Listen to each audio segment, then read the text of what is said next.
Good evening बच्चों, welcome to our channel dear ma'am and son. अपन पढ़ेंगे अपना हार्ट किस तरह से वर्क करता है। अपन पढ़ रहे हैं 10th क्लास का 5 चैप्टर। जो पुरानी बुक है उनमें ये 6 का चैप्टर दिया हुआ है। आज अपन हृदय के अंदर ऑक्सीजनेट रक्त और डीऑक्सीजनेटेड ब्लड कैसे सर्कुलेट करता है वो अपन इसमें पढ़ेंगे। देखो, हृदय एक पेशीय अंग है। हृदय कैसा है अपना? एक पेशीय अंग है जो मुट्ठी के आकार का होता है। जिस तरह से अपनी बंद मुट्ठी होती है उसके आकार का होता है, क्योंकि रुधिर ऑक्सीजन व कार्बन डाइऑक्साइड दोनों का ही वहन करता है। अपना जो हृदय होता है वो ऑक्सीजन तथा कार्बन डाइऑक्साइड दोनों का ही वहन करता है। देखो, ऑक्सीजन किसके साथ जाता है? अपने शरीर के अंदर ब्लड पाया जाता है और ब्लड में क्या होती है? आरबीसी। आरबीसी ऑक्सीजन की आरबीसी के अंदर हीमोग्लोबिन नामक एक वर्णक पाया जाता है जो ऑक्सीजन के साथ बंधुता बनाता है और फिर ऑक्सीजन इसमें सर्कुलेट करता रहता है। अतः ऑक्सीजन प्रचुर रुधिर को कार्बन डाइऑक्साइड युक्त रुधिर से मिलने को रोकने के लिए हृदय कई कोष्ठकों में बटा हुआ है। देखो, डायग्राम से पहले अपन इसको समझते हैं। हृदय के अंदर 4 कोष्ठक पाए जाते हैं। जैसे मछलियों में कितने कोष्ठक पाए जाते हैं? 2। और जितने रेप्टाइल्स होते हैं, रेप्टाइल्स मतलब जो रेंग के चलते हैं, रेंग कर चलने वाले जीवों में ये कितने कोष्ठीय होता है? 3 कोष्ठीय।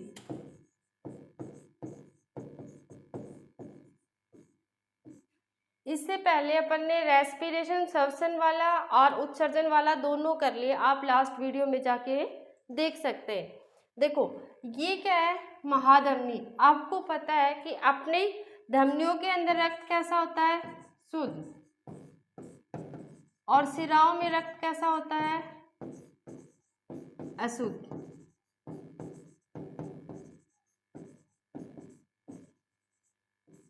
अपने हृदय के अंदर 4 कोष्ठक पाए जाते हैं, जिसके बाया आलिंद, दाया आलिंद, दाया नीले और बाया नीले। अब एक हिस्से के अंदर देखो, एक के अंदर जो ब्लू कलर दिखा रखा है इसके अंदर भी ऑक्सीजनेटेड रक्त होता है, और जिसके अंदर ये रेड कलर है उसके अंदर ऑक्सीजनेट रक्त होता है जो अपने शरीर के अंदर प्रिवेंट किया जाता है। यहाँ से ये महाधमनियाँ रक्त को लेके जाती हैं। देखो, जहाँ पे फुफ्फुस धमनियाँ लिखा हुआ है ये एक दूसरे के विपरीत होती हैं। फुफ्फुस धमनियों में कैसा रक्त होगा? अशुद्ध। बाकी जितनी भी धमनियाँ होती हैं उनके अंदर शुद्ध रक्त होता है, लेकिन जो फुफ्फुस धमनी होती है उसके अंदर अशुद्ध रक्त होता है। फिर अपने पास क्या है? ऐसे ही फुफ्फुस महाशिरा होती है। एक क्या होगी? फुफ्फुस धमनियाँ और एक फुफ्फुस शिराएं। वैसे धमनियों के अंदर शुद्ध रक्त होता है और शिराओं में अशुद्ध रक्त होता है, लेकिन जो फुफ्फुस धमनियाँ होती हैं या फुफ्फुस शिराएं होती हैं उनके अंदर इसके विपरीत होता है। जो फुफ्फुस धमनियाँ है उसमें अशुद्ध रक्त होगा और जो फुफ्फुस शिरा है इसमें शुद्ध रक्त होगा। अब जो एक कोष्ठक देखो, अपने सर एक दाएं जो अपना दायां वाला पार्ट है, ऐसे में कहेंगे तो इधर वाला पार्ट कौन सा है? दाएं वाला। इससे शरीर के सभी भागों से रक्त आता है। कहाँ आएगा? महाशिरा से यहाँ आएगा, आलिंद के ऊपर। आलिंद से किस में जाएगा?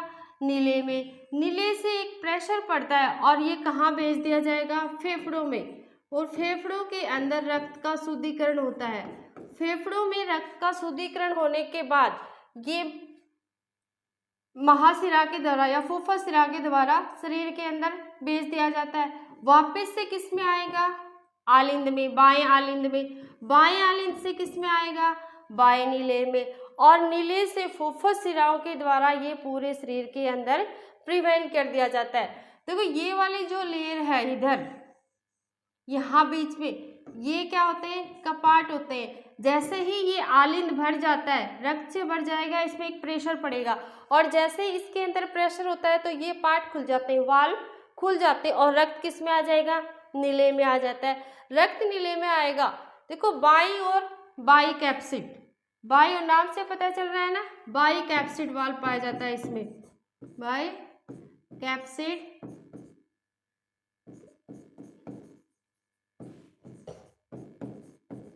वाल्व पाया जाता है। इसमें त्रि कैप्सिड का वाल्व पाया जाता है। और ये वाल्व क्या करते हैं, जैसे आलिंद के अंदर प्रेशर हुआ तो वो रक्त किस में आया, बाएं नीले में, तो ये वाल्व बंद हो जाते हैं, इस तरह से बंद हो जाते हैं ताकि जो रक्त है वो वापस आलिंद में ना जा सके। अब यहाँ से देखो, ये जो आपको दिखाई दे रही बीच में पेरिकार्डियम वाली, ये महाशिरा वाली, ये यहाँ से रक्त को लेके जाएगी। जो फुफ्फुस शिराएं क्या करेंगे, रक्त को फुफ्फुस शिराएं कौन से होते हैं, जो फेफड़ों से रक्त लेके आती हैं। उसके बाद धमनियों से रक्त अपने शरीर के अंदर चला जाता है। इस तरह से एक बार देखो, इसको डबल सर्कुलेट क्यों कहते हैं, क्योंकि इसके अंदर रक्त दो बार आता है। एक बार शरीर से आएगा, फेफड़ों में जाएगा, वापस हृदय में आएगा, फिर अपने शरीर में जाएगा, फिर शरीर से वापस किस में आया, हृदय में आया, हृदय से वापस किस में गया, फेफड़ों में, वहाँ इसका शुद्धिकरण हुआ। शुद्धिकरण होने के बाद वापस किस में आता है, हृदय में आता है। और हृदय में धमनियों के द्वारा रक्त का प्रिवेंट किया जाता है, अपने सारे शरीर के अंदर भेज दिया जाता है। तो ये अपना क्या है, इस तरह से अपना जो हृदय होता है वो 4 कोष्ठीय होता है और अपने रक्त को प्रिवेंट करता रहता है, रक्त का संचरण करता रहता है। अब देखो, मे भी आप लोगों को डायग्राम से समझ में आया ना कि हार्ट में होता क्या है। इसकी जो विभाजिका, ये क्या, बाहर वाली जो लेयर होती है वो क्या कहलाती है, पेरिकार्डियम। जिसको जो हार्ट का डॉक्टर होता है, जो हृदय का डॉक्टर होता है, उसको अपन क्या बोलते हैं, कार्डियोलॉजिस्ट। इसकी जो लेयर होती है ना बाहर वाली, वो भी किससे संबंधित है, पेरिकार्डियम। ये वाला बाया आलिंद, ये बाया नीले, दाया आलिंद और दाया नीले। देखो दाएं ऐसे कहते हैं ना कि अपने लेफ्ट की तरफ हार्ट स्थित होता है, ऐसा नहीं, वो थोड़ा झुका हुआ होता है। क्यों, क्योंकि जो लेफ्ट की तरफ, बाईं तरफ क्या होता है कि रक्त का शुद्धिकरण है, शुद्ध रक्त बाईं तरफ होता है, और बाईं तरफ शुद्ध रक्त होने के कारण वो सारे शरीर में प्रिवेंट करता है। और दाईं तरफ क्या होता है, सारे शरीर से रक्त हृदय में आता है। ये तो दाईं तरफ तो पूरे शरीर से रक्त हृदय में आएगा, और बाईं तरफ हृदय से शरीर के अंदर पंप किया जाता है, इसलिए ये बाईं तरफ थोड़ा सा लटका हुआ होता है और बाईं तरफ थोड़ा मुड़ा हुआ होता है। अब देखो कि अपने अंदर जो ऑक्सीजन होता है और कार्बन डाइऑक्साइड, जिसके अंदर पूरी ऑक्सीजन होगी उसको अपन ने क्या बोल दिया, ऑक्सीजनित रक्त, और जिसके अंदर थोड़ी कार्बन डाइऑक्साइड मिली होती है उसको अपन ने क्या बोला, विऑक्सीजनित रक्त। तो इन दोनों को मिलने, ये दोनों आपस में मिल ना पाए, इसलिए अपने हृदय के कई कोष्ठ होते हैं, मतलब 4 कोष्ठ होते हैं, बायां आलिंद, बायां नीले, दायां आलिंद और दायां नीले। उसके बाद कार्बन डाइऑक्साइड, प्रचुर रुधिर को कार्बन डाइऑक्साइड छोड़ने के लिए फुफ्फुस में जाना होता है तथा फुफ्फुस से वापस ऑक्सीजनित रुधिर को हृदय में लाना होता है। फुफ्फुस देखो, जो फेफड़ों से जुड़ी हुई हैं उनके साथ अपन को क्या लगाना है, फुफ्फुस, फुफ्फुस धमनियां और फुफ्फुस शिराएं। वैसे धमनियों में शुद्ध रक्त होगा, लेकिन जो फेफड़ों से जुड़ी हुई फुफ्फुस धमनियां होती हैं उनके अंदर अशुद्ध रक्त होता है। वैसे ही जो फुफ्फुस शिराएं होती हैं उनके अंदर शुद्ध रक्त होता है। यह ऑक्सीजन प्रचुर रुधिर तब शरीर के शेष हिस्सों में पंप किया जाता है। देखो, सबसे पहले हृदय से कहाँ, फुफ्फुस से हृदय में बाएं और कोष्ठ बायां आलिंद में आता है। ये अपन ने पढ़ा, किस में आएगा, बाएं आलिंद में। इस रुधिर को एकत्रित करते समय बायां आलिंद स्थिर रहता है। ये बायां आलिंद है अपना, इसमें आया, इसमें ये स्थित रहेगा। उसके बाद किस में जाएगा, बाएं नीले में। जब अगला कोष्ठ बायां नीले फैलता है तब यह संकुचित होता है, जिससे रुधिर इसमें से स्थानांतरित हो जाता है। देखो, कोई भी चीज जब आप भरते हो तो इसी तरह अपन उसमें क्या पड़ेगा, प्रेशर पड़ेगा। तो जैसे ही इस पे प्रेशर पड़ेगा, इसके जो वाल होते हैं वो खुल जाते हैं और इसके अंदर रक्त आ जाता है। अपनी बारी पर जब पेशीय बायां नीले संकुचित होता है तब रुधिर शरीर में पंपित हो जाता है। शरीर में पंपित कैसे होगा, यहाँ से शिराओं के धमनियों के द्वारा अपने शरीर के अंदर चला जाएगा। तब ऊपर वाला दाया कोष्ठ, दाया आलिंद जब फैलता है तो शरीर से विऑक्सीजनित रुधिर इसमें आ जाता है। यहाँ पे दाएं वाले में कैसा होगा, विऑक्सीजनित रक्त। तो सबसे पहले जो अपनी महाशिरा होती है ये कहाँ से रक्त लेके आएगी, शरीर के भाग से। शरीर के अंदर जितना विऑक्सीजनित रक्त होता है, क्योंकि आपने जो कार्बन डाइऑक्साइड होती है वो विलेय अवस्था में अपने शरीर में प्रिवेंट करती है, तो ये नीचे वाले जो महाशिरा है ये किस में लेके आएगी, दाएं आलिंद में। दाएं आलिंद से किस में जाएगा, दाएं नीले में। और दाएं नीले से ये कहाँ भेज दिया जाएगा, फेफड़ों के अंदर। और वहाँ पे इसका क्या होगा, शुद्धिकरण। शुद्धिकरण होने के बाद ये किस में आएगा, फुफ्फुस शिराओं के द्वारा अपने बाएं आलिंद और बाएं आलिंद से बाएं नीले में।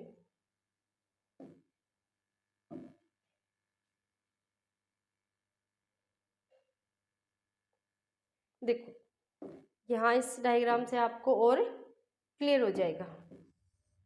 ये क्या है, फुफ्फुस केशिकाएं। यहाँ पे रक्त, फेफड़ों में क्या हो जाएगा, रक्त का शुद्धिकरण।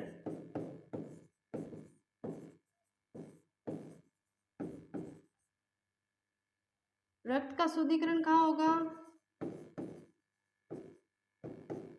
फेफड़ों में।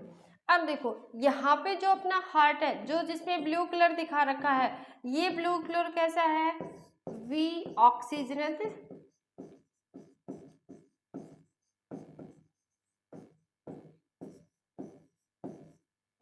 रक्त। अब फुफ्फुस के अलावा शरीर के अंगों में जो केशिकाएं होती हैं वो भी रक्त का परिवहन करती है। वो केशिकाएं क्या करती हैं, डायरेक्ट ऑक्सीजन को अपने अंदर ले लेती है और शरीर की सभी कोशिकाओं तक उस रक्त को संचारित करते हैं। अब देखो हृदय का दायां व बायां बंटवारा ऑक्सीजनित तथा विऑक्सीजनित रुधिर को मिलने के रोकने के लिए लाभदायक होता है। ये इधर वाला हिस्सा कौन सा है, अपना दायां, और ये अपना हिस्सा कौन सा है, बायां। अब देखो इस तरह का बंटवारा शरीर की उच्च दक्षता पर ऑक्सीजन की पूर्ति कराता है। पक्षी और स्तनधारी शरीर के जंतुओं को जिन्हें उच्च ऊर्जा की आवश्यकता होती है यह बहुत ही लाभदायक होता है। देखो जितने भी पक्षी हैं ये स्तनधारी, उन सब के अंदर 4 कोष्ठीय हृदय पाया जाता है। 4 कोष्ठीय हृदय पाया जाता है। स्तनधारी जो अपने बच्चों को दूध पिलाते हैं वो सारे क्या होते हैं, स्तनधारी। और जितने भी पक्षी होते हैं ये सारे कैसे होते हैं, वार्म ब्लडेड होते हैं, गर्म खून वाले होते हैं। और इनकी जो हृदय होता है वो 4 कोष्ठीय होता है, क्योंकि इन्हें अपने शरीर का तापक्रम बनाए रखने के लिए निरंतर ऊर्जा की आवश्यकता होती है। और इसी ऊर्जा को बनाए रखने के लिए, इसी ताप को बनाए रखने के लिए जो इनका ब्लड होता है वो विऑक्सीजनेट और ऑक्सीजनेट रक्त को अलग अलग किया जाता है। शरीर का तापक्रम पर्यावरण के तापक्रम पर निर्भर होता है। जल, स्थल, चर या बहुत से सरीसृप जैसे जंतुओं में 3 कोष्ठीय हृदय होता है। यहाँ से क्वेश्चन बनते हैं भाई कि 3 कोष्ठीय हृदय किस में पाया जाता है, सरीसृप, या फिर ऐसे भी लिख सकता है एग्जामिनर अपने से क्वेश्चन क्या पूछ सकता है, जो रेंकल चलते हैं जिनको अपन रेप्टाइल्स बोलते हैं, रेंकल चलने वाले जीव, या फिर रेप्टाइल्स। रेप्टाइल्स के अंदर कितने कोष्ठीय हृदय पाया जाता है, तो क्या लिखोगे, 3 कोष्ठीय। जितने भी पक्षी होते हैं स्तनधारी या पक्षियों के अंदर कितने कोष्ठीय हृदय पाया जाता है, 4 कोष्ठीय। सरीसृप या रेंग कर चलने वाले रेप्टाइल्स के अंदर कितने कोष्ठीय पाया जाता है, तो आप क्या लिखोगे, 3 कोष्ठीय। फिर अपने से पूछा जा सकता है दूसरा क्या होता है, जो जलीय जीव होते हैं, जलीय जीवों में कितने कोष्ठीय हृदय पाया जाता है, तो आप क्या लिखोगे, 2 कोष्ठीय। यहाँ से एक एक नंबर का क्वेश्चन बनता है। आप जैसे जैसे मैं राइट डाउन कर रही हूँ आप भी अपने नोटबुक में ऐसे ही इसको उतारते रहिए। देखो दूसरी ओर मछली के हृदय केवल 2 कोष्ठ होते हैं, जहाँ से रुधिर क्लोम में भेजा जाता है, जहाँ यह ऑक्सीजनित होता है और सीधा शरीर में भेज दिया जाता है। इस तरह मछलियों के शरीर में एक चक्कर में केवल एक बार ही रुधिर हृदय में जाता है। दूसरी ओर अन्य कशेरुकी में प्रत्येक चक्कर में यह 2 बार हृदय में जाता है, इसलिए इसको क्या कहते हैं? दोहरा परिसंचरण तंत्र। देखो, एक होते हैं कशेरुकी और एक होते हैं अकशेरुकी। देखो नाम से ही इसका पता चल रहा है। कशेरुकी कौन से होते हैं? जिनके अंदर रीढ़ की हड्डी पाई जाती है, जैसे कि अपन मानव होते हैं, जीव जंतु होते हैं, जिनके अंदर रीढ़ की हड्डी पाई जाएगी उसको क्या बोलेंगे? कशेरुकी। और जिनके अंदर रीढ़ की हड्डी नहीं पाई जाती उनको क्या कहते हैं? अकशेरुकी। अ मतलब अनुपस्थित, जिनके अंदर रीढ़ की हड्डी अनुपस्थित होती है। तो जितने भी कशेरुकी होती हैं अपने मानव के अंदर, ह्यूमन बीइंग के अंदर दोहरा परिसंचरण तंत्र पाया जाता है, क्योंकि अपने शरीर में रक्त को भेजने से पहले हृदय के अंदर 2 बार रक्त आता है। एक बार अपने शरीर से किस में आया? हृदय में आया। उसके बाद हृदय से कहाँ गया? फेफड़ों में गया। फेफड़ों में रक्त का क्या हुआ? शुद्धिकरण। उसके बाद किस में आया? बाएं आलिंद में। बाएं आलिंद से बाएं नीले में, और फिर नीले से अपने शरीर के सभी भागों में उसको संचरित कर दिया जाता है, उसका संचरण कर दिया जाता है। इसलिए इसको दोहरा परिसंचरण तंत्र कहते हैं। क्लियर? देखो यहाँ से अपने पास क्वेश्चन क्या बनते हैं? या तो वो क्या देगा? हृदय का नामांकित चित्र बनाइए तथा उसकी क्रियाविधि को समझाइए। लॉन्ग क्वेश्चन तो ये बनता है, पर एक एक नंबर के जो छोटे क्वेश्चन होते हैं सॉरी वो क्या होंगे कि पक्षी और स्तनधारियों में कितने कोष्ठीय हृदय पाया जाता है? 4 कोष्ठीय। फिर अपने से क्वेश्चन क्या पूछ सकता है? रेप्टाइल्स या रेंग कर चलने वाले जंतुओं में कितने कोष्ठीय होता है? 3 कोष्ठीय। जितने भी जलीय जीव होते हैं उनमें कैसे होगा? 2 कोष्ठीय हृदय।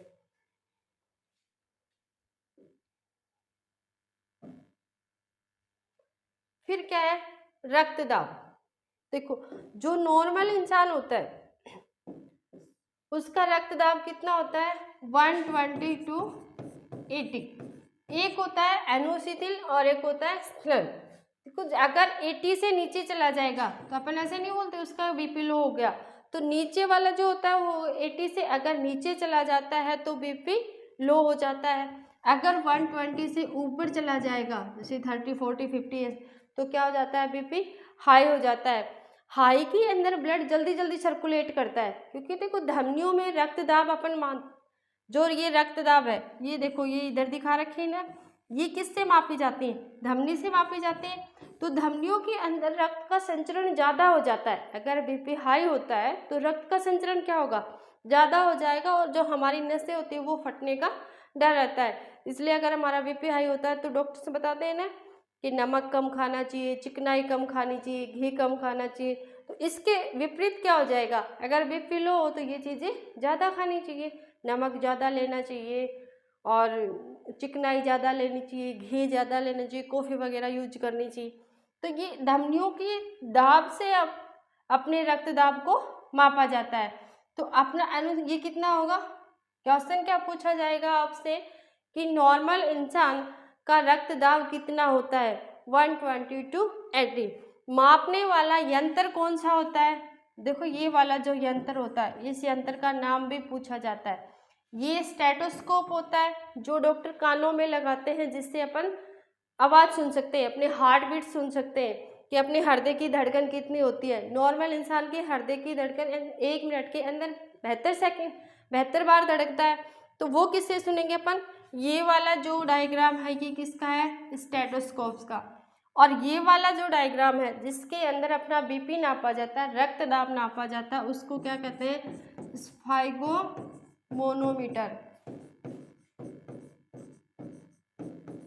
मोनोमीटर। देखो, रुधिर वाहिकाओं की भित्ति के विरुद्ध जो दाब लगता है, रुधिर वाहिकाएं कौन सी होती हैं? धमनियां और शिराएं। लेकिन जो बीपी या अपना जो रक्तदाब नापा जाता है वो सिर्फ किससे नापा जाता है? धमनियों से, क्योंकि धमनियों में रक्त कैसा होता है? शुद्ध, और शिराओं में कैसा होता है? अशुद्ध। उसे क्या कहते हैं? रक्तदाब। यह दाब शिराओं की अपेक्षा धमनियों में बहुत अधिक होता है। धमनी के अंदर रुधिर का दाब नीले प्रकुंचन के दौरान प्रकुंचन दाब तथा नीले अनुशीलन, देखो अपन ने पढ़ा था ना नीले आलिंद और नीले, अपने हृदय के अंदर 4 कोष्ठक पाए जाते हैं, बाया आलिन, बाया नीले, दायां आलिन और दायां नीले। तो जो नीले वाला, नीले का प्रकुंचन क्यों मापा जाता है? क्योंकि वहीं से अपना ब्लड सर्कुलेट करता है, वहीं से रक्त का संचरण होता है। तो दाब नीले प्रकुंचन के दौरान प्रकुंचन दाब तथा नीले अनुस्थलन जब वो स्थूल होता है, अगर आप उस पर प्रेशर दे रहे हो तो अपनी धमनियों का एकदम धमनियां क्या हो जाएंगी? बंद हो जाएंगी। तो वहां पे क्या होगा? एक बार तो वो स्थिर हो जाएगा और दूसरी बार वो संकुचित होगा। उसके अनुसार ही क्या मापा जाता है? रक्त दाब मापा जाता है। सामान्य प्रकुंचन दाब लगभग 120 तथा अनुस्थलन दाब कितना होता है? 100 mm पारा। पारा देखो इसके अंदर जो ये मरकरी होती है, पारा होता है, जो स्फैग्नोमैनोमीटर सबने देखा होगा आप लोगों ने। नॉर्मली जो बीप नापते हैं डॉक्टर, एक इससे हवा भरते हैं इस तरह से और ये फिर ऊपर नीचे जाता रहता है। वो वाइट कलर का जो दिखाई देता है वो क्या होता है? पारा। इसके अंदर आपने 3rd चैप्टर में पढ़ा था ना, ऐसी कौन सी धातु है जो कमरे के तापमान पर द्रव अवस्था में पाई जाती है? तो कौन सी होगी? पारा या मरकरी। क्वेश्चन क्या होगा? देखो यहाँ से 3 क्वेश्चन बनते हैं। पहला क्वेश्चन क्या है कि नॉर्मल ह्यूमन बीइंग के अंदर कितना रक्त दाब पाया जाता है? तो अपन क्या लिखेंगे? 120 to 80। दूसरा क्वेश्चन उसका क्या है? रक्त दाब मापने वाले यंत्र का नाम क्या होता है? स्फैग्नोमैनोमीटर। फिर अपने से क्या है कि अपनी हार्ट बीट आप किससे सुन सकते हो? तो स्टेथोस्कोप। तीनों क्वेश्चन, जितने भी क्वेश्चन बनते हैं आपको साथ साथ क्लियर करने हैं। देखो, स्फैग्नोमैनोमीटर नामक यंत्र से रक्तदाब नापा जाता है। उच्च रक्तदाब को अति तनाव कहते हैं, हाइपरटेंशन जिसको कहते हैं, बीपी हाई हो गया, और इसका कारण धमनिकाओं का सिकुड़ना है। इसमें रक्त प्रवाह में प्रतिरोध बढ़ जाता है। अगर प्रतिरोध बढ़ेगा तो अपनी नसें धमनियां फटने का डर रहता है। इसमें धमनी फट सकती है तथा आंतरिक रक्तस्राव हो सकता है। और अगर आंतरिक रक्तस्राव होगा तो जो भी मरीज होता है या जो व्यक्ति होता है वो कोमा में जा सकता है या बहुत सारी डिजीज हो सकती है। अब देखो, नलिकाएं या रुधिर वाहिकाएं क्या पढ़ी थी अपने? रुधिर वाहिकाएं, धमनी व रक्त, अपने अंदर जो रुधिर वाहिकाएं होती हैं, धमनियां और शिराएं। तो रक्त वाहिका रुधिर को हृदय से शरीर के विभिन्न अंगों तक कौन ले जाएंगी? धमनियां, क्योंकि धमनियों के अंदर शुद्ध रक्त होता है। उच्च दाब से धमनी की भित्ति मोटी तथा लचीली होती है। मोटी और लचीली क्यों होगी? क्योंकि धमनियों को रक्त का संचरण करना पड़ता है, इसलिए वो लचीली भी होती है और मोटी भी होती है, क्योंकि उनके अंदर प्रेशर पड़ता है ताकि वो अच्छे से अपना वर्क कर सके। शिराएं विभिन्न अंगों से रुधिर एकत्रित करके वापस हृदय में लाते हैं। उनमें मोटी भित्ति की आवश्यकता नहीं है, क्योंकि डायरेक्टली आ जाएगा। देखो, जब अपने हृदय से रक्त पंप किया जाता है तो किसके थ्रू किया जाएगा? धमनियों के थ्रू। तो इसलिए उसकी जो भित्ति होती है धमनियों की, वो मोटी और लचीली होती है। शिराओं का काम क्या होता है कि अपने शरीर से रक्त को एकत्रित करके वापस हृदय के अंदर लाना, इसलिए वहाँ उनमें मोटी भित्ति की आवश्यकता नहीं है, बल्कि उनमें रुधिर को एक ही दिशा में प्रवाहित करने के लिए वाल्व होते हैं। देखो, क्वेश्चन क्या बनेगा कि वाल्व किस में पाए जाते हैं? धमनियों या शिराओं में? तो किस में पाए जाते हैं? शिराओं में, ताकि एक ही तरफ से ब्लड सर्कुलेट होता रहे, वो ब्लड वापस ना जाए, रक्त का वापस रोकने के लिए उसके अंदर क्या पाए जाते हैं? वाल्व पाए जाते हैं। किसी अंग या ऊतक तक पहुंचकर धमनी छोटे छोटे वाहिकाओं में विभाजित हो जाते हैं, जिससे सभी कोशिकाओं से रुधिर का संपर्क हो सके। किसी भी अंग या ऊतक, अपन ने क्या पढ़ा था? सबसे पहले अपने शरीर में सबसे छोटी जो संरचना होती है वह क्या होती है? कोशिका। कोशिकाएं मिलके क्या बनाती हैं? ऊतक।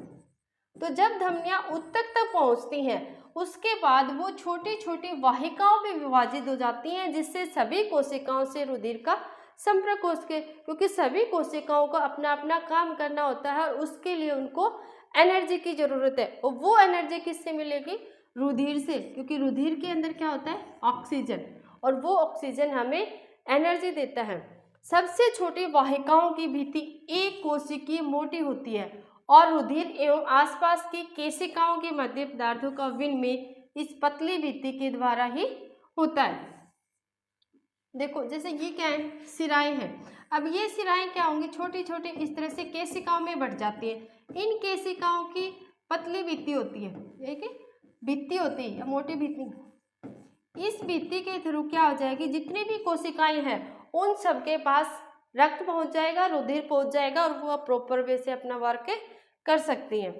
केशिकाएं तब आपस में मिलकर सिराएं बनाती हैं तथा रुधिर को अंग या ऊतक से दूर ले जाती हैं। जो केशिकाएं थी, क्योंकि सिराओं के अंदर कैसा रक्त है, विऑक्सीजनित।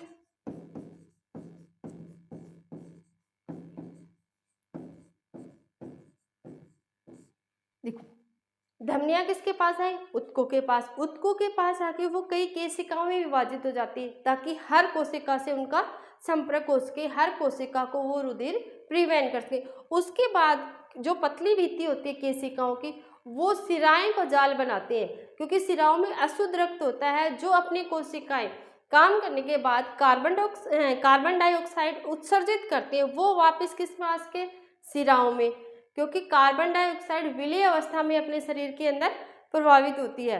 बाकी ऑक्सीजन जब अपन सांस लेते हैं तब भी तो अपने अंदर आता है, और जो कार्बन डाइऑक्साइड होती है वो विलीय जल्दी से विलीय हो जाती है, इसलिए वो रक्त में प्रिवेंट करती है। तो जो कोशिकाएं जो आपने शरीर के अंदर जितना कार्बन डाइऑक्साइड होता है वो वापस से किस में आ जाएगा, सिराओं में, और सिराएं वापस से उस रक्त को कहाँ ले जाएंगी, दाएं आलिंद में, दाएं आलिंद से दाएं नीले में। इस तरह से ये अपना परिसंचरण तंत्र चलता रहता है। प्लेटलेट्स द्वारा अनुरक्षण, अपने अंदर देखो अपने शरीर के अंदर रक्त पाया जाता है। रक्त को दो भागों में बांटा गया है। तो रक्त को क्या कहते हैं अपन, तरल ऊतक होता है, ये ध्यान रखना भाई। एक भाग में क्या होता है, प्लाज्मा, और एक भाग में क्या होती है, कोशिकाएं। इस प्लाज्मा के अंदर 92% पानी होता है, बाकी 8% वापस से मटेरियल्स होता है। अब कोशिकाओं के अंदर क्या पाया जाता है अपने रक्त के अंदर, आरबीसी, इतने देख लो, डब्ल्यूबीसी और प्लेटलेट्स।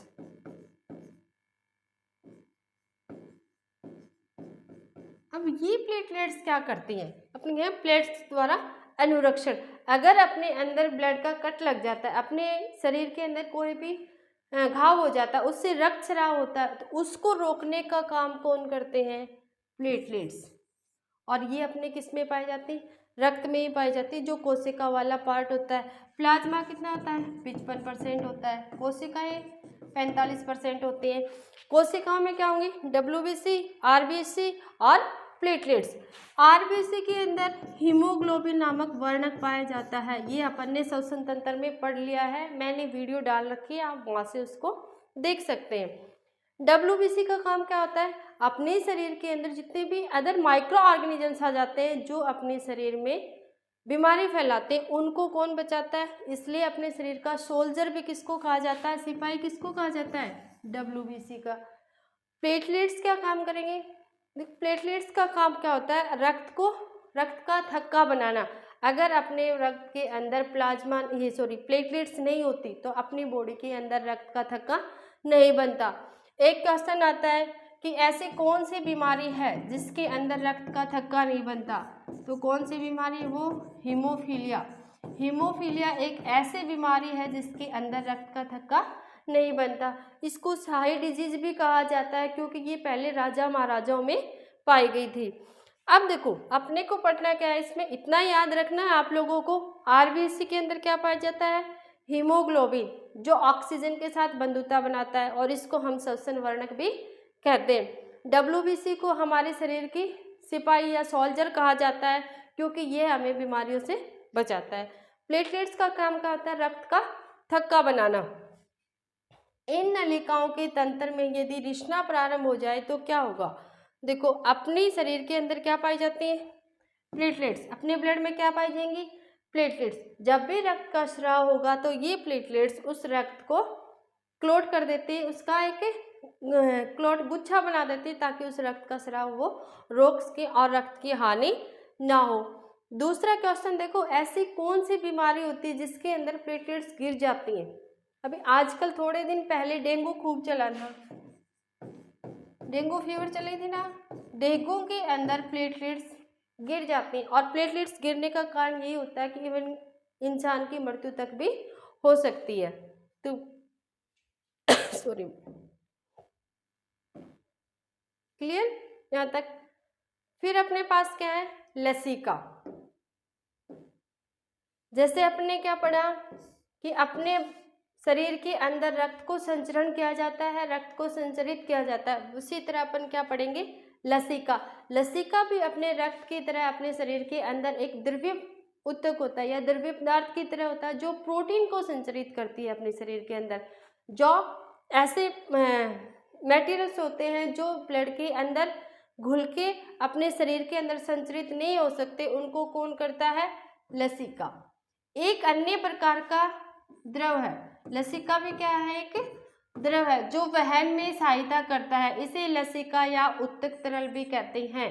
रक्त को भी क्या कहते हैं, रुधिर को भी क्या कहते हैं, तरल संयोजी उत्तक। और लसिका क्या है, उत्तक तरल कहते हैं या फिर द्रव। केशिकाओं की भित्ति में उपस्थित छिद्रों द्वारा कुछ प्लाज्मा, प्रोटीन तथा रुधिर कोशिकाएं बाहर निकलकर उत्तक के अंतर कोशिकीय अवकाश में आ जाती हैं। ये यहाँ से अपने रक्त के अंदर क्या पाया जा रहा है, प्लाज्मा। ये प्लाज्मा या कुछ प्रोटीन और कुछ रुधिर कोशिकाएं क्या होंगी, बाहर निकलकर उत्तक के अंतर कोशिकीय अवकाश में आ जाते हैं तथा एक उत्तक तरल या लसिका का निर्माण करते हैं। तो लसिका का निर्माण कौन करेगा, अपने अंदर, अपने रक्त के अंदर प्लाज्मा, कुछ प्रोटीन युक्त पदार्थ उत्तक के अंतर कोशिकीय अवकाश में आ जाते हैं और ये तीनों मिलके क्या करेंगे, लसिका का निर्माण करते हैं। रुधिर के प्लाज्मा की तरह ही यह रंगहीन और इसमें अल्प मात्रा में प्रोटीन होता है। लसिका कैसा होगा, रंगहीन और इसके अंदर अल्प मात्रा में